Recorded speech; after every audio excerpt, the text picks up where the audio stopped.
చిన్న తమ్ముడు అయితే ఉన్నారు, ఇంకా ఇద్దరు తమ్ముళ్ళు అయితే ఉన్నారు. సో వాళ్ళ గురించి కూడా మాట్లాడదాం. సో వాళ్ళు దేనికి ఉపయోగపడతారు, అసలు దీనికి దానికి డిఫరెన్సెస్ ఏంటి అనే దానికోసం మాట్లాడతాను. సో నెక్స్ట్ సార్, దీని తర్వాత ఉన్న లైన్ గురించి అండి, అంటే ఇది సినిమా లైన్లోనే మనం మాట్లాడుకుందాం. సో ఇంకా వెనీస్ అనేది high end cameras, high cinema cameras, వాటి గురించి మాట్లాడుతున్నాను. యాజ్ అంటే ఇప్పుడు మన ఫోటోగ్రాఫర్స్ కానీ వీడియోగ్రాఫర్స్ కానీ మెయిన్ బడ్జెట్ మీద వెళ్తూ ఉంటారు. కానీ ఉన్న ఎంత పెట్టుబడి పెట్టారో దానికంటే ఎక్స్ట్రా బెనిఫిట్స్ వస్తే హ్యాపీగా ఉంటారు అందరు. సో మీరు దీని చిన్న తమ్ముడు గురించి చెప్పండి, వీటి గురించి మాట్లాడుకుందాం. Okay, of course sir. So ఈ camera of course high end models best గా ఉంది. వెన్ కమ్స్ టు బడ్జెట్ లెవెల్లో మనం మాట్లాడుకుంటే దీనికి next model of course FX3 model ఉంది, అందరికీ తెలుసు. కొంతమంది డౌట్ కూడా ఉన్నారు, FX3 బాగుందా, FX6 బాగలేదు. అలా ఏం లేదు, FX6 is the different level, FX3 is the different level. Okay, so FX3 గురించి మనం మాట్లాడుకుంటే సేమ్ ఇది కాంపాక్ట్. ఫస్ట్ చూడాల్సింది డిజైన్. ఈ కెమెరాకి డిజైన్ టోటల్లీ చేంజ్ అయిపోయింది. ఇది proper traditional video camera type, ఇది compact and lightweight. So ఈ కెమెరాని ఎందుకు డిజైన్ చేశారంటే రన్ అండ్ గన్ సిచ్యుయేషన్ లో ఒక వీడియో కెమెరా ఉండాలి, but run and gun situation లో ఈజీ టు క్యారీ ఉండాలి.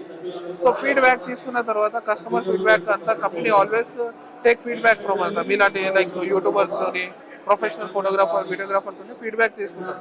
సో అలాంటప్పుడు ఒక చిన్న కెమెరా కావాలి, మషిన్ కావాలి, దాంట్లో కంటిన్యూస్లీ రన్ చేసినా కూడా ఏం ప్రాబ్లం ఉండదు, కానీ వీడియో కెమెరా కావాలనేసి ఫీడ్బ్యాక్. అలాంటప్పుడు ఈ కెమెరాని లాంచ్ చేశారు, FX3 లో కాంపాక్ట్ ఉంది, cinema line second camera.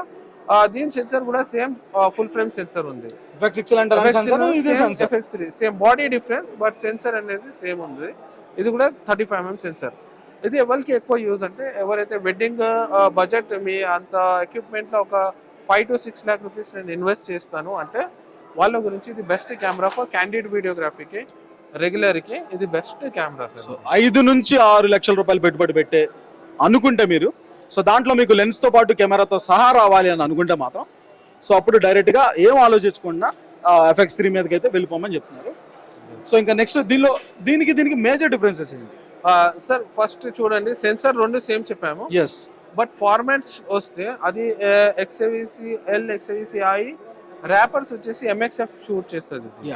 So ఈ కెమెరాస్ వచ్చేసి XAVC-I, XAVC-L కూడా దీనిలో కూడా ఉన్నాయి, but MP4 H.265 wrapper, X.264 wrapper వస్తుంది. సో ఇన్ఫర్మేషన్ దీనిలో ఎక్కువ ఉంది, because of MX file shoot చేస్తుంది కాబట్టి మోర్ ఇన్ఫర్మేషన్. ఫస్ట్ పాయింట్ అంటే దీనిలో తక్కువ అంతా లేదు, ఇది కూడా చాలా high quality, but compare to ఈ హై క్వాలిటీకి ఇంకా ఇన్ఫర్మేషన్ దీనిలో ఎక్కువ. సో అది డిఫరెన్స్. సో దీని డైనమిక్ రేంజ్ కూడా 15 స్టాప్ ఇది కూడా ఉంది, అది కూడా సేమ్ 15 స్టాప్ ఉంది, బట్ ర్యాపర్స్ డిఫరెన్స్ రెండింటికి. సో ప్రొఫెషనల్ వర్క్ కి ఆ ర్యాపర్స్ అవసరం. ఇది ఫర్ వెడ్డింగ్స్ కి, డాక్యుమెంటరీస్ కి ఇది కూడా బెస్ట్ ఉంది. సో సేమ్ 35mm సెన్సర్, ఇది కూడా XAVC-S, XAVC-I, XAVC-L ఫార్మాట్, ఇది కూడా షూట్ చేస్తుంది. 4K 100-120 ఫ్రేమ్స్ ఉంది. దీనిలో కూడా HD ఆల్వేస్ 200-240 ఫ్రేమ్స్ ఇది కూడా షూట్ చేస్తుంది. అండ్ సేమ్ ఫుల్ ఫ్రేమ్, ఇది కూడా రెండు ఫుల్ ఫ్రేమ్, అది కూడా ఫుల్ ఫ్రేమ్. వీడియోలో కూడా సేమ్ ఫుల్ ఫ్రేమ్ షూట్ అవుతుంది. కొన్ని కెమెరాస్ ఎలా ఉన్నాయంటే కెమెరాస్ అయితే ఫుల్ ఫ్రేమ్ ఉన్నాయి, when comes to slow motion కి వచ్చే వరకు అది క్రాప్ అయిపోతుంది, 35mm నుంచి సూపర్ 35mm వెళ్ళిపోతుంది. బట్ ఈ కెమెరా అలా లేదు, 35mm ఫుల్ ఫ్రేమ్ అంటే రెగ్యులర్ కూడా 35mm, స్లో మోషన్ కూడా 35mm. సో క్రాపింగ్ అలాంటిది ఏమి ఉండదు. సో అది ఒక అడ్వాంటేజ్. సో దీంట్లో మనకి 4K లో స్లో మోషన్ చేసుకోవచ్చా? అంటే ఇందాక చెప్పిన ఫీచర్ ఐ ఆటో ఫోకసింగ్ అది కూడా ఉంది. 4K లో కూడా స్లో మోషన్ చేసుకోవచ్చు, ఐ ఆటో ఫోకసింగ్ కూడా వర్క్, టచ్ ట్రాకింగ్ కూడా వర్క్ చేస్తుంది స్లో మోషన్ లో. దెన్ ఈ కెమెరా బాడీ చిన్న ఉంది, అగైన్ హీటింగ్ అది అలా కూడా ఏం లేదు. దీనికి కూడా ఎగ్జాస్ట్ కూలింగ్ సిస్టమ్ ఉంది. ఇంటర్నల్ వరల్డ్ సైలెంట్ ఫ్యాన్ ఇందులో ఇచ్చారు, అంటే ఫ్యాన్ ఉన్నప్పుడు ఆడియో కూడా నాయిస్ వస్తుందా అనేసి ఒక డౌట్ ఉంటుంది, అలా లేకుండా దీనిలో సైలెంట్ ఫ్యాన్ ఉంది. సో అది నాయిస్ అనేది జనరేట్ చేయదు తిరిగినప్పుడు. సో అది ఆ ఫ్యాన్ వల్ల ఏమంటే మన కెమెరా పర్ఫార్మెన్స్ పెరుగుతుంది. నేను 3 hours 4 hours షూట్ చేసినప్పుడు కెమెరా పర్ఫార్మెన్స్ అనేది నడుస్తుంది. అండ్ ఇలాంటిది కెమెరాస్ ని కంపెనీ కంటిన్యూస్లీ 13 hours దాకా మీరు రన్ చేసుకోవచ్చు, ఏం ఇష్యూ లేదు. అఫీషియల్ స్టేట్మెంట్ అది 13 hours దాకా you can run it. So next అడుగుతున్న క్వశ్చన్ ఏంటంటే ఈ కెమెరా నెట్ఫ్లిక్స్ అప్రూవల్ లేకపోతే నేను బడ్జెట్ మూవీస్ చేయాలనుకున్నాను, OTT ప్లాట్ఫామ్ నా వీడియోస్ సబ్మిట్ చేయాలనుకున్నాను, చేసుకోవచ్చు. సో ఈ కెమెరా సరిపోయిద్దా నాకు? ఇంకేమైనా OTT లో ఇది అప్డేట్ ఉంది, నెట్ఫ్లిక్స్ అప్రూవ్డ్ ఉంది ఇది కెమెరా. ఎఫెక్ట్స్ కూడా నెట్ఫ్లిక్స్ అప్రూవ్డ్, బికాస్ నెట్ఫ్లిక్స్కి కొన్ని రిక్వైర్మెంట్స్ ఉన్నాయి. ఆ రిక్వైర్మెంట్స్ ఇది ఫుల్ఫిల్ చేస్తుంది కాబట్టి ఇది అప్రూవ్డ్ ఉంది. లైక్ దానికి మినిమం 250 MBP కావాలి, 4 to 10 బిట్ అవసరం ఉంటుంది, ప్లస్ రెజల్యూషన్ బాగా. సో దీంట్లో 500 MBPS ఉంది, 4 to 10 బిట్ ఉంది. సో ఇది అప్రూవ్డ్ కెమెరా అనేది కూడా Netflix approved camera. FX3 and FX6 కూడా నెట్ఫ్లిక్స్ అప్రూవ్డ్. లేటెస్ట్ గా దీనికి సంబంధించిన ఒక అప్డేట్ వచ్చింది, ఫైర్మా అప్డేట్ చేసుకోమని. ఎగ్జాక్ట్లీ దీంట్లో ఫస్ట్ వర్షన్ లో అది అప్డేట్ లేదు. ఇప్పుడు రీసెంట్లీ అప్డేట్ వచ్చిన తర్వాత ఇది సినిమా లైన్ లో అప్డేట్ వస్తూ ఉంటాయి. అందు గురించే ఈ సినిమా లైన్ సెగ్మెంట్ చెప్తున్నాము. సో దీనిలో డ్యూయల్ బేస్ ISO ఒక ఫార్మ్వేర్ లో అప్డేట్ అయ్యింది. సేమ్ దీనిలో కూడా 12,800 బేస్ ISO. అది రీసెంట్లీ వచ్చిన అప్డేట్ లో DCI 4K యాడ్ అయ్యింది. సో 4Ks లో కూడా డిఫరెంట్ 4Ks ఉంది. మన 4K ఏదైతే ఉంది UHD 4K, అది consumer 4K. But when comes to production house or cinema industry, వాళ్ళకి DCI 4K అవసరం ఉంది. థియేటర్ కి సంబంధించిన 17:9 రేషియో కావాలి. సో అలాంటప్పుడు ప్రాపర్ 4K ఏదైతే 4096:2160 ఆ 4K అప్డేట్ తర్వాత దీంట్లో కూడా వచ్చింది DCI 4K. So DCI 4K ఉంది అండ్ డీ స్క్వీజింగ్ ఆప్షన్ కూడా ఇచ్చారు. అనమోర్ఫిక్ లెన్స్ అనమోర్ఫిక్స్ ఫర్ సినిమాకి అనమోర్ఫిక్ లెన్సెస్ ఉంటాయి కదా, ఆ లెన్సెస్ కూడా దీనికి పెట్టినప్పుడు మనకు ప్రాపర్ సినిమా లుక్ కావాలంటే స్క్వీజింగ్ ఫ్యాక్టర్. సో అంటే దీంట్లో తీసిన వీడియోని నేను సినిమా థియేటర్ లో ప్రొడ్యూస్ చేసి ఇంకా దీనికి ఏం అడ్డమే ఉండదు, క్వాలిటీ కానీ డైనమిక్ రేంజ్ కానీ కలర్స్ కానీ ఏం తేడా రావు. సో మీరు అడుగుతున్న ఇంకొక ఇంపార్టెంట్ క్వశ్చన్, దీన్ని ఒకవేళ తీస్తే సినిమా థియేటర్లో వేసే అంత ఉండిద్దా 70mm స్క్రీన్ లో మనం చూడొచ్చా అని అడుగుతా ఉన్నారు కదా. సో దాని ఆన్సర్ DCI 4K ఉంది. DCI 4K లో you can shoot 17:9 proper 4K. So anamorphic lenses పెట్టుకొని 2.0 స్క్యూజింగ్ ఉంది, desqueezing factor, and 1.5 desqueezing factor కూడా దీంట్లో ఉంది. సో అనమోర్ఫిక్ లెన్సెస్ కూడా కంపాటబుల్. అప్డేట్ వచ్చిన తర్వాత ఇవి రెండు ఆప్షన్ దీనిలో యాడ్ అయినాయి. రిమైనింగ్ లట్స్ కూడా మీరు ఇంపోర్ట్ చేసుకోవచ్చు, మీకు ఐడియా ఉంటుంది కదా లట్స్, లుకప్ టేబుల్. నా దగ్గర కొన్ని ఫైల్ ఫార్మాట్స్ ఉన్నాయి, నాకు కలర్ సంబంధించిన ఫార్మాట్స్ ఉన్నాయి. ఏదైతే పోస్ట్లో చేస్తాను, ఎడిటింగ్లో చేస్తాను, ఆ వర్క్ అనేది డైరెక్ట్ కెమెరాలో మనం చేసుకోవచ్చు. లట్స్ని మీరు సేవ్ చేసుకొని కెమెరాలో ఇంపోర్ట్ చేసుకోవచ్చు, అప్ టు 16 లట్స్ వరకు 16 లట్లు వేసుకోవచ్చు, డైరెక్ట్ వేసుకోవచ్చు. అలా లట్స్ దీనిలో అయ్యాను. నాకు ఫ్లాట్ రికార్డింగ్ కావాలంటే అఫ్ కోర్స్ Sony S-Log3 ఉంది దీంట్లో. సో ఇప్పుడు ఇంకొక మెయిన్ డైలమా ఏంటంటే S-Log3 కి సినీటోన్స్ కి తేడా ఏంటి? అసలు S-Log3 కి సెట్టింగ్స్ ఏమైనా సపరేట్ గా ఉంటాయా? అది అందరూ వాడగలమా, కొందరే వాడగలమా? అలా ఏం లేదు సార్. ఇప్పుడు ఫ్యూచర్ అనేది ఎలా ఫొటోస్ నుంచి వీడియో అయిందో, ఫ్యూచర్ కూడా వీడియోలో నార్మల్ ప్రొఫైల్ నుంచి లాగ్ ప్రొఫైలే. లాగ్ ప్రొఫైల్ షూట్ చేసే వాళ్ళకు ఫ్యూచర్ ఎక్కువ ఉంది. ఎందుకంటే లాగ్ ప్రొఫైల్లో మనం డిజైన్ చేసుకోవచ్చు లుక్ ఎలా కావాలి. సో లాగ్లో కెమెరా డైనమిక్ రేంజ్ 15 ఉంటే 15 స్టాప్ ఇచ్చేసి ఫ్లాట్ రికార్డింగ్ చేసేస్తుంది. సో దాంట్లో S-Logలో 15 స్టాప్ డైనమిక్ రేంజ్ వస్తుంది. బట్ పోస్ట్ ప్రొడక్షన్ చేస్తున్నారు, CG కలర్ గ్రేడింగ్ చేస్తున్నారు అంటేనే లాగ్ షూట్ చేయాలి. మీరు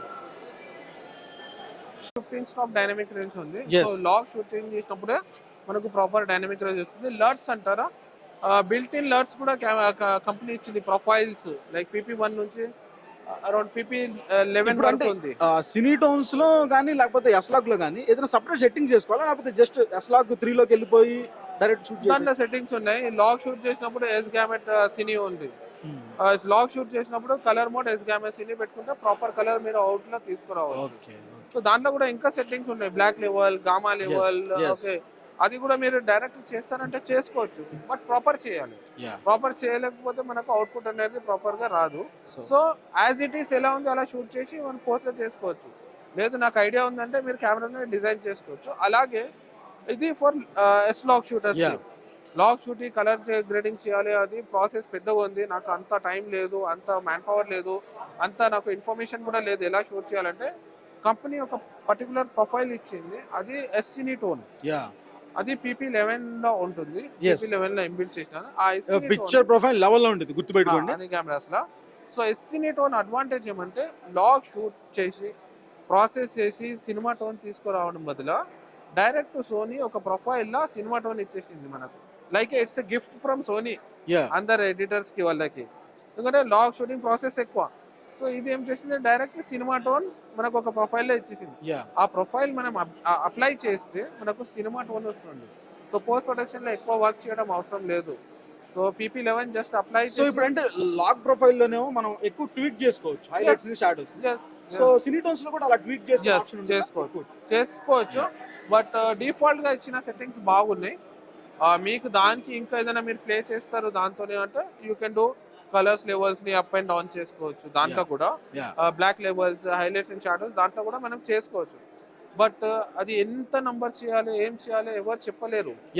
ఎందుకంటే అది ఒకడున్న సిచువేషన్ బట్టి, బ్యాక్గ్రౌండ్ కలర్స్, సబ్జెక్ట్ కలర్స్ ని బట్టి అది ప్లస్ కూడా కావచ్చు, మైనస్ కూడా కావచ్చు. సో దీని అంతటికి ఆన్సర్ ఏంటంటే మీరు ప్రాక్టీస్ చేయండి, ప్రాక్టీస్ చేసిన తర్వాత మాత్రమే రియాలిటీలోకి వెళ్ళండి. అంతేగాని డైరెక్ట్ గా చెప్పాడు కదా తీసేద్దాం అని చెప్పి రియాలిటీలోకి వెళ్ళద్దు. ఇది మెయిన్ సబ్జెక్ట్.